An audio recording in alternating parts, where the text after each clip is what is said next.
Ας δούμε την απιστία, είναι πολύ ωραίο. Γιατί ο Καβάφης είναι ο ίδιος ένας άπιστος και θέλει να τους σπάσει τους θρύλους, την πίστη. Γιατί προσέξτε, το αρχαιοελληνικό ιδανικό δεν είναι ένα ιδανικό πίστεως. Άλλο λατρεία και άλλο πίστης. Μπορεί να υπάρχει λατρεία, αν θα υπάρχει πίστη θα το δούμε. Οι Έλληνες δεν πίστευαν, δεν ήταν πολίτες πίστεως. Σπάει λοιπόν το μύθο τους, μύθους περί πίστεως. Επίτηδες, με μια τρομερή κριτική που είναι κάτω από το βήμα αυτό που θα διαβάσω, το λεγόμενο απιστία.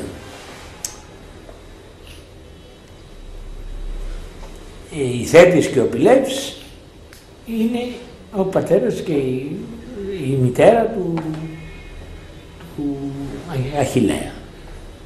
Λέει λοιπόν, σαν πάντρευαν την Θέτιδα με τον Πηλαία, σηκώθηκε ο Απόλλων στο λαμπρό τραπέζι του γάμου και μακάρισε τους νεονύμφους για τον βλαστό που θα έβγαινε από την ένωσή των. Είπε, ποτέ αυτόν αρρώστια δεν θα αγγίξει και θα έχει μακρινή ζωή.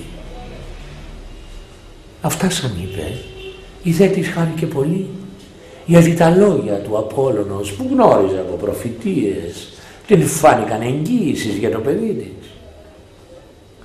Και όταν μεγάλωνε ο Αχιλλεύς και ήταν της Θεσσαλίας έπαινος η αιμορφιά του, η Θέτης του Θεού τα λόγια ενθυμούνταν.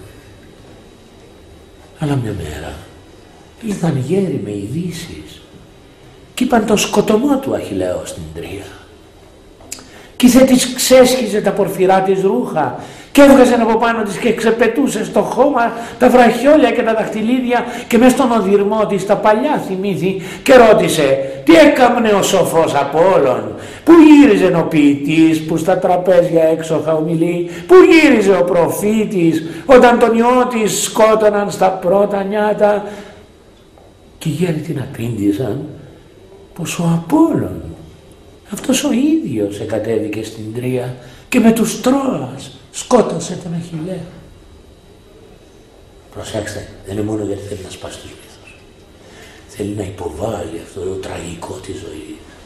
Το μαύρο και το άσπρο, το θετικό και το αρνητικό. Τίποτα δεν μπορεί να προβλεφθεί. Και τα ίδια τα δαιμόνια, οι ίδιοι θεοί που προφήτεψαν αυτό, ο κατεξοχήν, ο Απόλλων, ο κατεξοχήν θεός της προφητείας. Το είπε το σκότωσε δε. Προσέξτε, κανένα του ποίημα δεν είναι πράγματι ιστορικό, δεν είναι πράγματι εντός του θέματός του. Πάντοτε υπάρχει από κάτω η συνείδηση του Καβάφη. Αυτή η sui generis συνείδηση, να πούμε, ανθυρωική κτλ.